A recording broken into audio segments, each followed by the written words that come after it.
orang-orang yang terus belajar. Ya. Maka pemimpin yang terus belajar, dia mendengarkan, gimana tadi itu? Oh, ini bisa nih nampaknya. Ya, itu salah satu ciri seorang pemimpin. Dia ingin terus belajar. Yang kedua adalah berorientasi pada pelayanan. Jadi teman-teman, saya ingin mengajaknya. Ini kan kita bukan organisasi-organisasi biasa. Kadang-kadang, seringkali sebuah organisasi itu memang, ya, kenapa kita masuk? Oh, karena kayak cenderungnya contoh. Kenapa kita masuk Muhammadiyah misalnya? Kan awalnya begini, oh insya Allah karena mungkin akidahnya Ahlussunnah wal Jamaah. Oke. NU Ahlussunnah wal Jamaah. Ya. Salafi Ahlussunnah wal Jamaah. Persis Ahlussunnah wal Jamaah. Apalagi? Ya. DII, ya. Dewan Masjid dan sebagainya Ahlussunnah wal Jamaah. Ya. Dan yang kedua apa? Nampaknya nih fikihnya lebih enak diterima. Masa zikirnya sampai gemetar semuanya? Enggak cocok saya. Saya lebih enak Muhammadiyah, zikir dalam hati. Atau kalau itu, oh saya lebih enak ini. Subhanallah. Getar dia. Karena bumi ini bergetar katanya. Itu pilihan. No problem, nggak ada masalah di situ. Dan itu adalah cara-cara kita memilih sebuah organisasi. Nah, mengapa kita nggak ikut Banser misalnya? Ya kan? Oh iya, karena Banser itu kalau dia siap acara, musiknya apa? Dangdutan. Iya. Ya. Kalau Muhammadiyah apa? Minimal mas. Wah, udah kan cukup ya. Ini pilihan teman-teman. Ya, nggak ada masalah di situ. Jadi tergantung kita, orientasi kita apa. Tetapi seorang pemimpin itu dia harus berorientasi pelayanan.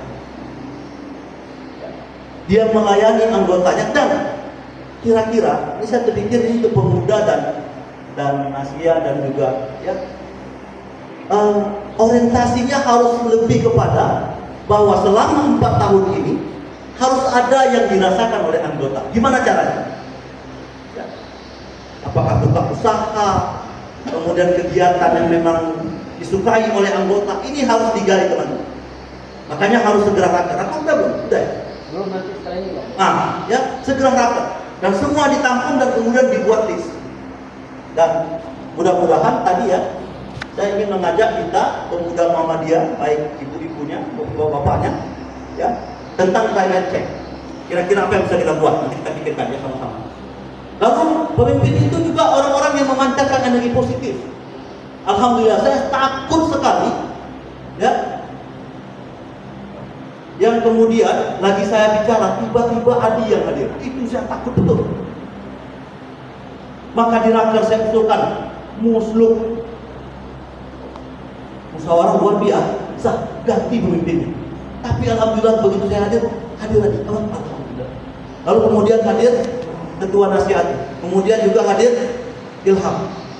Karena pemimpin itu mau tidak mau teman-teman, guru itu pemimpin di kelasnya, mau tidak mau pancarkan energi positif. Assalamualaikum. Guru nih, anak-anak buka buku. Namanya. Oh, ada masalah ya Bu di rumah sih ya. Anak-anak sekarang kan Gen Z ya, Gen milenial ya, Gen Alpha itu kan luar biasa. Bu, kenapa Bu? Tadi makan nasi gorengnya nggak enak ya di rumah Bu? Pak, Bapak ada masalah Pak ya? Jadi salah satu jadi pemimpin itu positif. Nggak boleh nggak? Apalagi lagi mimpin rapat, membuat sebuah kegiatan. Mau tidak mau, semalam pulangnya sama jam 1. Pasti ngamanin pemateri lagi. Besoknya harus hadir duluan. Itu pemimpin, nggak bisa tidak. Ya. Kalau tidak teman-teman sekalian, ini bahaya. Nah, yang berikutnya adalah yang keempat, pemimpin itu harus mampu mempercayai orang lain. Jangan kemudian udah dikasih, ya kan? Nah, kamu bendahara, kamu sekretaris ya. Nah, curiga aja pohonnya. Ya kan? Pohon paling fiction kawan tuh. Dia yang kasih bendahara, ya kan? Curiga, awak masih naik sepeda ini kok udah Scoopy kawan nih kan? Curiga dia. Sekretaris kan, kok udah duluan pula nih setiap udah ngomong sama bupati, masa kita awak gak diajak-ajak kan? Ini biasanya di sini nih 1, 2, 3 ini nggak ada di diri pemimpin itu, nggak berorientasi pelayanan, nggak ada energi positifnya. Sekretarisnya ini kayaknya kan asap juga sih gitu kan? Asik diajak pemimpinnya ini nggak mau, ya dia lobby sendiri. Selesai barang itu jadi. Curiga kawan. Nih, boleh. Hidup seimbang, tawazun. Ini satu materi yang luar biasa. Ya, tawazun ini kalau seimbang. Ya, saya termasuk dulu ketika mahasiswa teman-teman ya, aktivis mahasiswa ya. Ini tawazun ini untuk aktivis itu luar biasa berat. Ya. Tapi saya nggak tahu sekarang lah ya.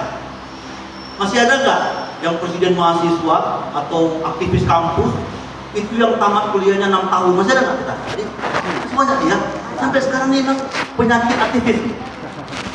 Ya, sehingga teman-teman sekalian, saya bukan ingin tidak.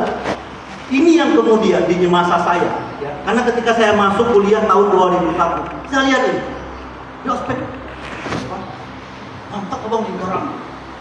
Ada sekalian, ospek lah ya kan, paling paten nih gitu. Hari kedua kuliah, semester 1 nih, duduk di samping, ini. Kan jadi kita pikir udah mantap kan ini ya, pidato berapi-api. Kita di sini adalah objek, kita mantap. Kuliah kita. Besok masuk. Abang kemarin, ini kan hilang ini apa? Marwah itu hilang gitu. Hilang teman-teman. Ini nggak ada ya. Kenapa? Tidak tawazun dalam bahasa agama. Tidak seimbang. Makanya kemudian teman-teman sekalian, ketika tahun 2006, ya 2006 berarti 2001, 2006, saya sedang koas, ya 2004 tsunami itu semester 7, lagi skripsi. Nah saya termasuk yang skripsinya itu agak telat, ya. Jadi teman-teman semester kita biasanya semester 7 kan skripsi ya, semester 7 skripsi. Saya udah juga ambil judul nih. Dan tahu teman-teman sekarang, selama 10 bulan itu skripsi tidak terlihat. Kenapa? Di kepala aktivis yang pertama adalah demo, yang kedua baru kuliah. Itu kalau ada tahu adik-adik, tugas utama mahasiswa yang pertama adalah kuliah bang, pulang demo. Demo deh. Jadi nggak lagi tak demo, ya kan? Lalu saya 10 bulan teman-teman gak selesai skripsi, gak dikerjain. Kan nasi demo aja, goyang-goyang, ya kan DPR-nya, DPR-nya sumut gitu kan. Iya. Yang lain lempar di belakang, habis kita dihantam, kita di bawah gitu, ya biasa aja kan. Konflik-konflik begitu, naik di atas bawah gitu. Keren banget Pak. Itu sejarah, dan itu harus dilalui. Adik-adik kita sampaikan, tetapi ingat tawazun seimbang. Ini yang penyakit aktivis ini. Ya, kurang seimbang. Sehingga 2006 itu kita suksesi presiden mahasiswa USU. Suksesi presiden mahasiswa USU. Ini kawan-kawan dorongnya nih. Ayo Bapak, apa nih kita rebut Bapak. Saya waktu itu aktifnya di kami. Kan pasti ada HMI, kami, GMI, GMKI semua tuh. Saya aktifnya di kami, saya aktif di pemuda masjid, musola. Ya. Ayo Bang, ini kita, saya presiden sudah semua. Presiden partai, ketua majelis musyawarah kampus. Begitu saya bilang, yang kita majukan adalah Farhan. Semua setuju itu. Gak cerita. Lalu saya katakan, kalau saya maju, ini 2006 nih, udah koas nih. Koas di FKG USU itu nyari pasien teman-teman, beda dengan FK.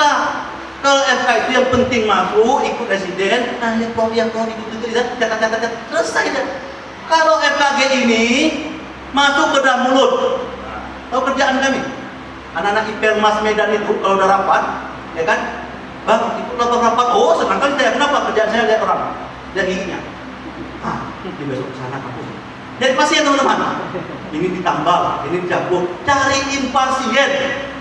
Maka saya mengatakan, kalau saya mencalonkan diri ya jadi presiden itu persen jebol.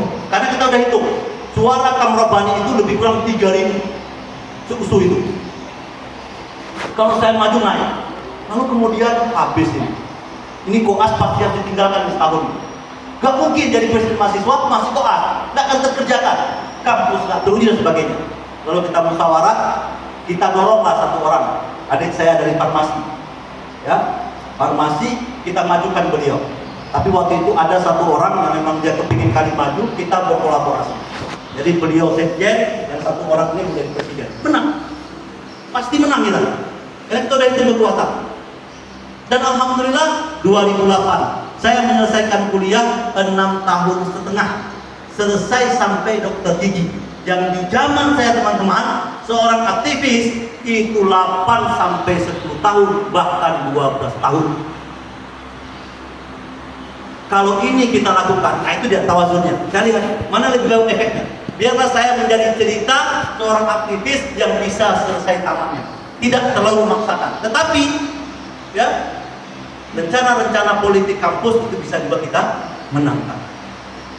6 bulan menjabat, sekjennya bilang begini, stres dia.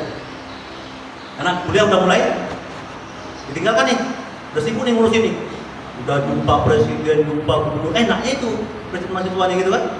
Lalu dia bilang, bang, memang abang dirumuskan saya, kata gitu. Saya bawa dia rihla, cerita-cerita. Sekarang teman-teman, beliau baru pulang dari Jepang menyelesaikan S3 doktornya. Calon dekan itu insya Allah. Jumpa tahun kemarin, apa dia bilang? Bang, rupanya ilmu aktivis itu ada gunanya. Alhamdulillah bang.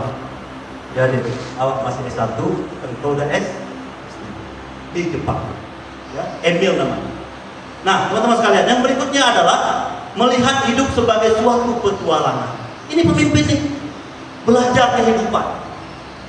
Ya, kalau kita biasa-biasa aja kawan-kawan, nggak ada asiknya.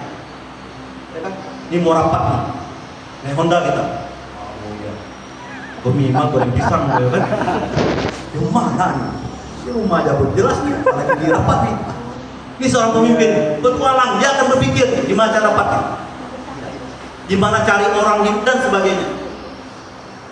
Sinergis. Seorang pemimpin itu harus punya ciri yang sinergitas. Jangan memecah belah, ya. Jangan kemudian membuat pakem-pakem, tidak membuat kelompok-kelompok, apalagi organisasi seperti kita. Macam apa nih? Tanah belum jelas, usaha masih dirapatkan, ya kan? Udah pecah-pecah. Tak lancar orang itu. Wah, bidang itu benar. Iya lah, dia ngomong bidang ini, macam mana? Itulah murah yang paling mantap. Bidang itu tak ada pada rapat. Ini pecah belah. Ini cepat-cepat ganti. Nah betul ini pemimpin ini. Yang harusnya dia memotivasi. Nah yang terakhir adalah orang-orang yang berlatih untuk memperbaharui. Jadi dia tidak hanya memperbaiki organisasinya, tapi yang paling penting adalah di diri. Nah teman-teman sekalian, ini ada 5 prinsip ya kepemimpinan. Yang pertama, mencontohkan caranya. Nah, ini berat nih pemimpin nih.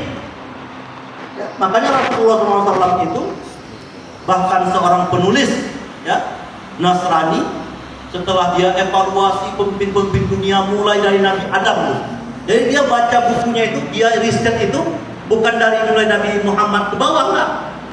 Makanya Nabi Isa masuk, kemudian the greatest pemimpin Yunani, Roma itu masuk. Dia baca semuanya, dia lihat pengaruhnya, bahkan dia lihat ya kepribadiannya, lalu kemudian muncullah Nabi kita Muhammad SAW sebagai tokoh pertama dari 100 tokoh di dunia ini sebagai pembahagia. Nah ini bersyukur kita, Nabi kita itu. Jadi kita ada contoh. Maka menjadi pemimpin itu yang pertama adalah mencontohkan caranya. Ya, pemimpin harus memberi contoh terlebih dahulu.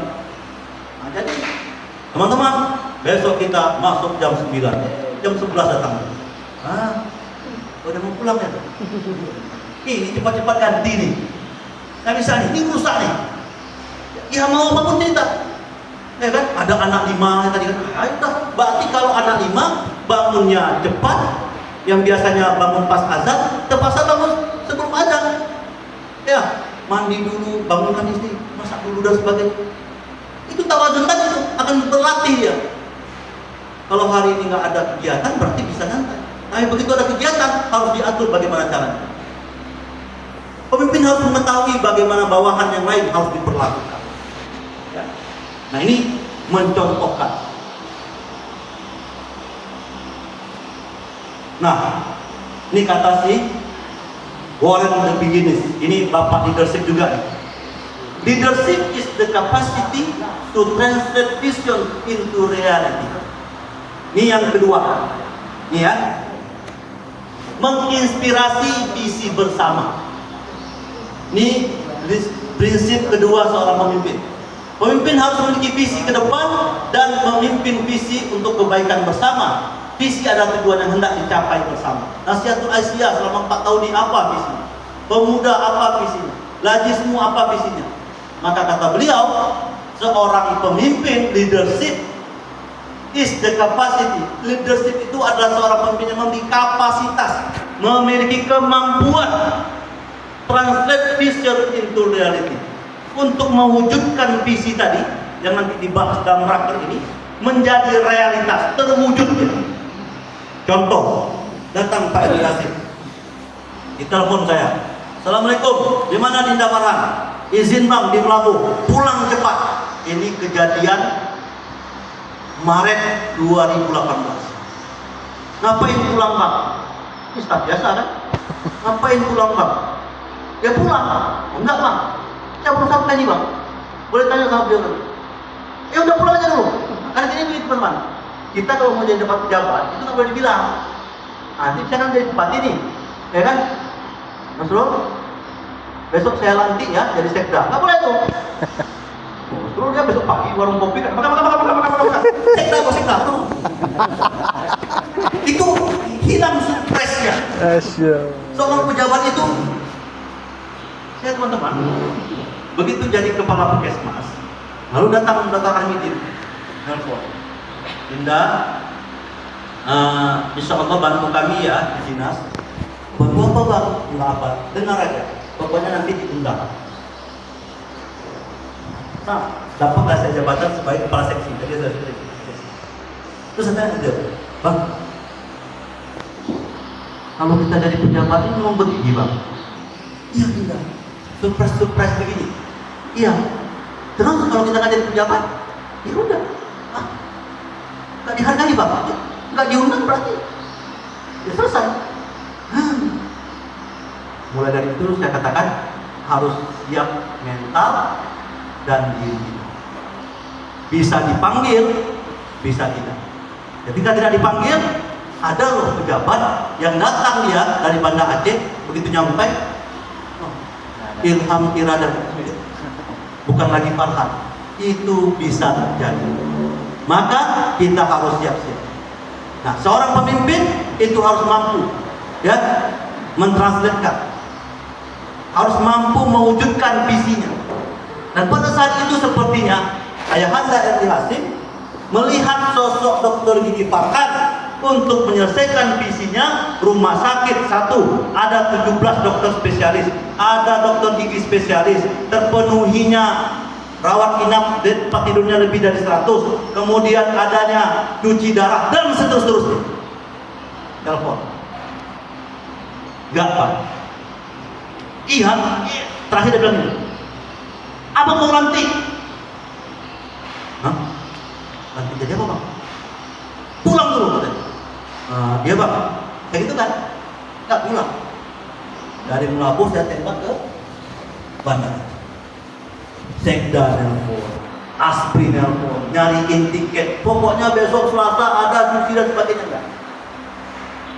Sholat malam WA. Karena saya tahu nih, bupati kita ini adalah orang beragama. Maka saya sentuh hatinya di sholat malam. Saya japri beliau, Assalamualaikum warahmatullahi wabarakatuh. Ayahanda yang Hasim yang saya hormati. Bla bla bla bla bla bla bla. Kami rahasiakan pembicaraan itu sampai dia kata, baik agenda abang tunggu di sini. Sampai di Sumulu kita diskusi, kita cerita visi misi. Oke bang, bismillah. Saya jadikan visi misi abang. Tapi kalau ada yang ganggu bang, siapa di belakang saya? Abang. 5 tahun 4 bulan. Lalu kemudian karena kita tidak mendapatkan leadership yang tidak bisa mentransferkan visi, yuk mundur selangkah lebih baik. Tuh salah satu kunci. Ya. Yang ketiga, prinsip seorang pemimpin menantang proses, ya, challenge the process. Maka seorang leader selalu berinovasi dalam mengembangkan dan melakukan perubahan terhadap organisasinya. Jadi jangan, ya, kan Nasihatul Aisyah sudah bertahun-tahun baca sejarahnya. Jadi kita membaca sejarah bukan menyalahkan, tidak. Memang pula rapat aja dulu sekali setahun, ya kan? Kita baca sejarah organisasi lama. Lalu what the next? Challenge, inovasi.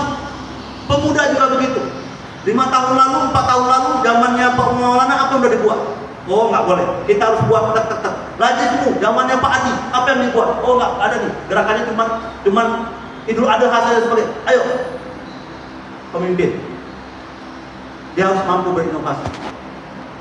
Ya, harus mampu berinovasi. Nah, ada satu tantangan yang saya berikan nanti kepada calon bupati, udah saya japri dia, ya kan? Itu gara-gara saya pulang dari Babak. Maaf, ya pulang dari Babak, sebelumnya pulang dari Sabah. Main ke Pulau Rubiah teman-teman. Siapa sudah pernah ke Pulau Rubiah? Sudah nih? 1, 2, 3, 4, oke? Sudah ya, 1, 2, no sudah? Ya, sudah main sama ikan? Sudah ya? Sudah ngasih makan ikan? Sudah ya? Lalu bertanya nggak kenapa ikannya ada di situ? Bertanya? Enggak ya, ini mati aja. Ya Allah. Sebatas orang beriman bagus, bersyukur. Subhanallah, indahnya kehidupan di pulau ini.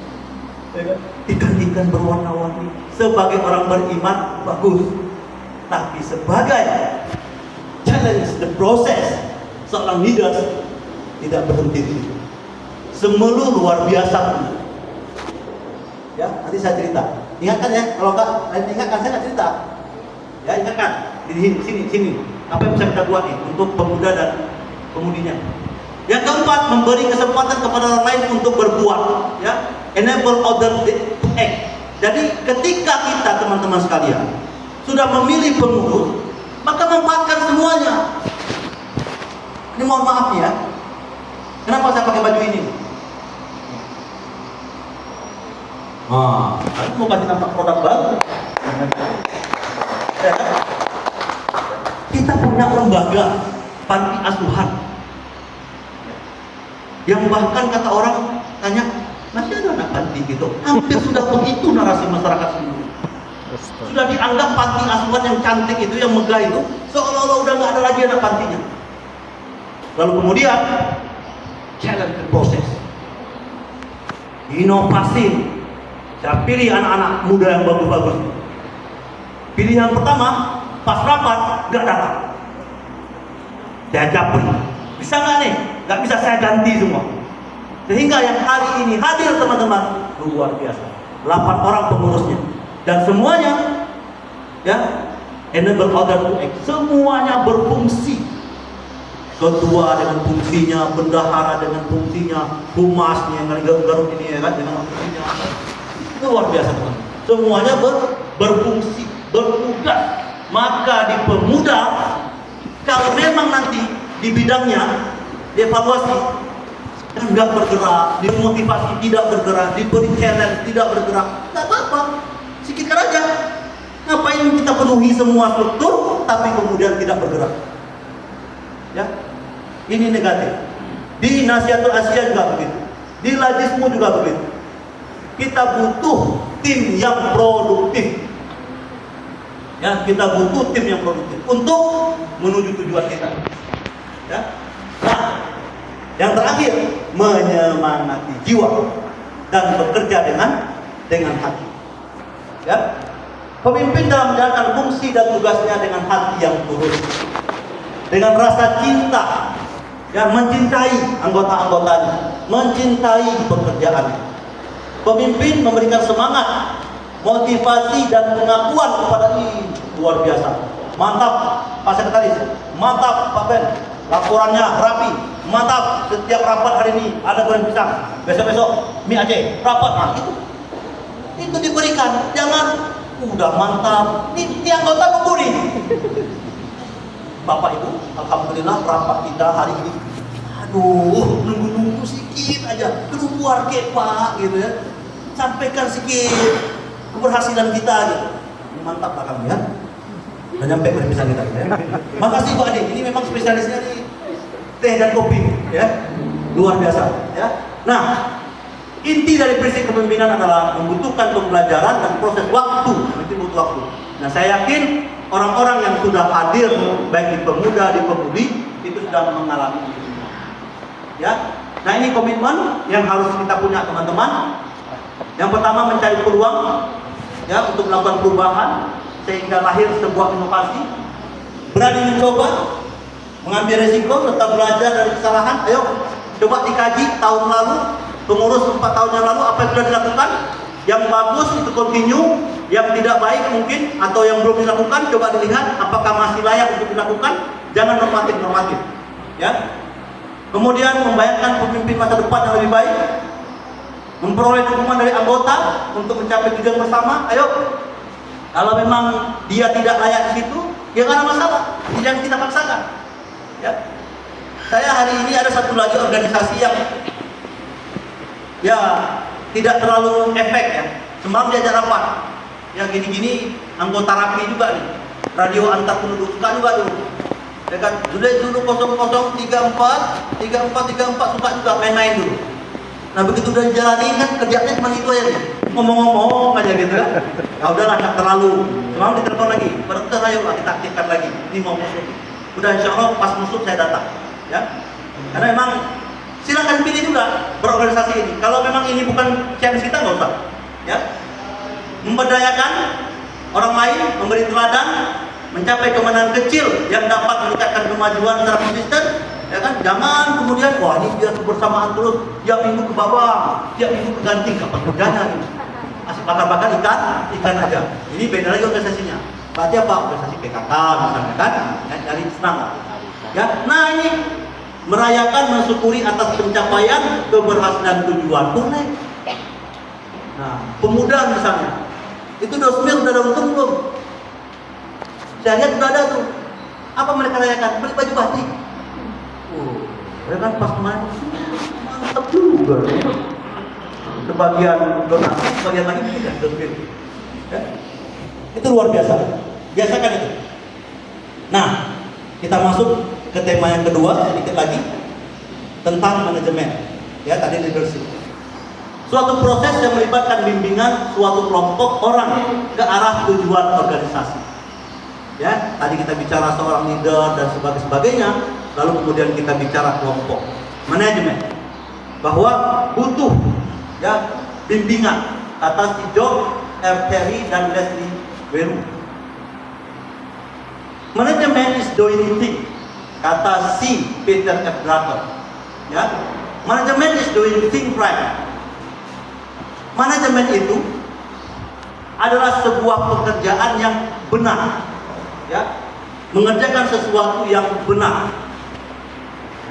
Itu adalah manajemen, ya. Sedangkan leadership, sedangkan leadership, ya, is doing the right thing. Jadi manajemen itu dia harus teratur ya, SOP-nya, ya, ada risalah rapatnya. Ada teratur kalau kita mau rapat jam berapa, dihadiri siapa saja, kemudian apa yang dibahas, itu harus jelas. Jangan sekali-sekali nanti Ibu Ketua, Pak Ketua, atau sekretaris-sekretaris begitu rapat, teman-teman, besok kita rapat. Jamnya belum ada, tempatnya di mana, siapa yang diundang, gak jelas. Manajemen harus jelas. Besok kita rapat hari Rabu tanggal 1 Agustus di Aula SD Plus jam 10 pagi. Dihadiri oleh para wakil-wakil ketua misalnya. Jadi siapa yang kita tuju itu harus, jangan nanti ambo diundang nggak kok? Oh, tidak diundang. Ambo kan Pak, tidak diundang ambo kan. Jadi harus jelas. Dan bahkan teman-teman sekalian, satu lagi, boleh tanya nih ke Ilham yang sudah pernah ya rapat dengan saya ya. Lalu berikan apa yang dibahas besok, walaupun nanti ada dan lain-lain. Contoh, teman-teman, para kepala bidang, besok hari tanggal 1 Agustus kita rapat jam 10 pagi di Aula SD Plus, ya kan? Agar semua kepala bidang bisa menghadirinya. Agenda sebagai berikut: 1, 2, 3, 4, 5 dan lain-lain yang dianggap. Jadi kawan-kawan ketika baca undangan tahu dia besok masih blank, sehingga ketika rapat nggak keluar ide ketika blank, yang keluar masalah aja, itu aja, nggak dicatat, lalu kemudian tidak ada notulensinya, sehingga ketika rapat berikutnya dibahas lagi. This is management, ya, ini adalah manajemen. Jadi manajemen is doing thing right, mengerjakan sesuatu itu dengan benar, teratur, saklek, ya, itu yang harus teman-teman lakukan. Nah ini ilmunya saja, organisasi kumpulan 2 orang ya, tujuan tertentu, kawan-kawan udah paham. Ya, mengorganisir proses pengelompokan udah paham. Jadi ini organisasi pemuda Muhammadiyah. Oh, coba lihat. Banyak waktu ya, 15 menit lagi. 15 atau 5 menit? 15 kita tanya jawab ya. Siap. Ya, lihat dulu visinya, lihat bidangnya. Kalau kita buat visinya mensejahterakan semulu, kayaknya nggak nyambung itu. Mensejahterakan semulu, dilihat situ. Ini tabak aja pun nggak ada di sini gitu kan? Sekda juga ada di sini, nggak bisa tuh. Ya, maka coba lihat, sesuaikan dengan bidang yang ada. Manajer, orang yang ditugaskan untuk mengelola suatu kegiatan, not leadership, beda.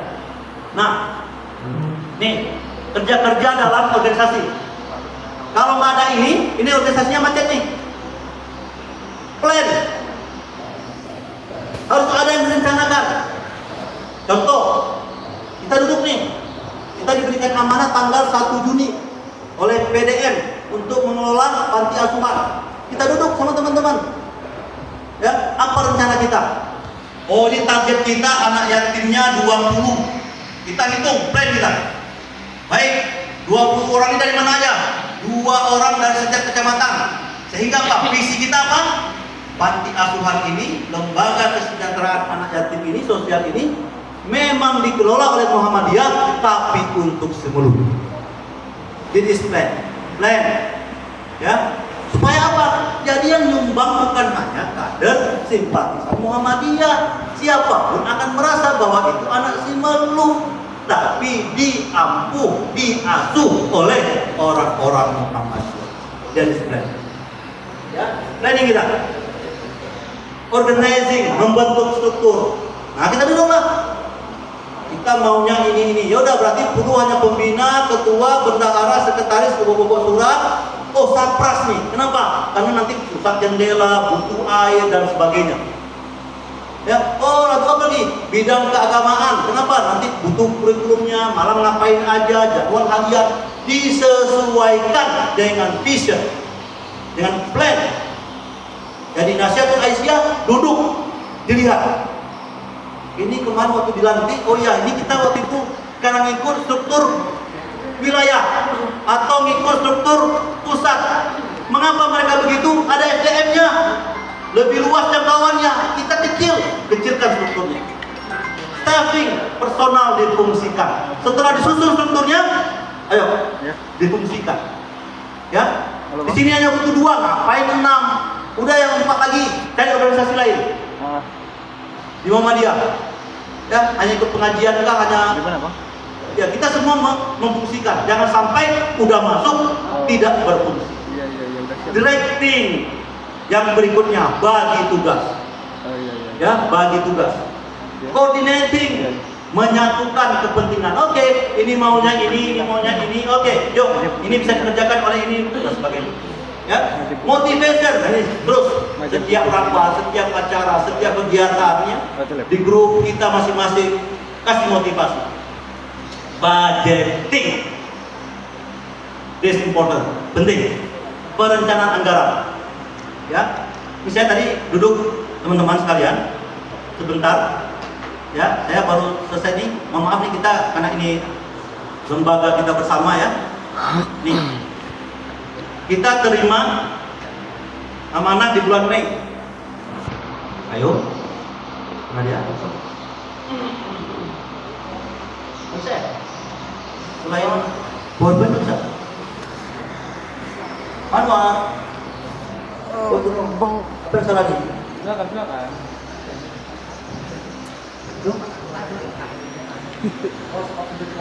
Ya. Oke.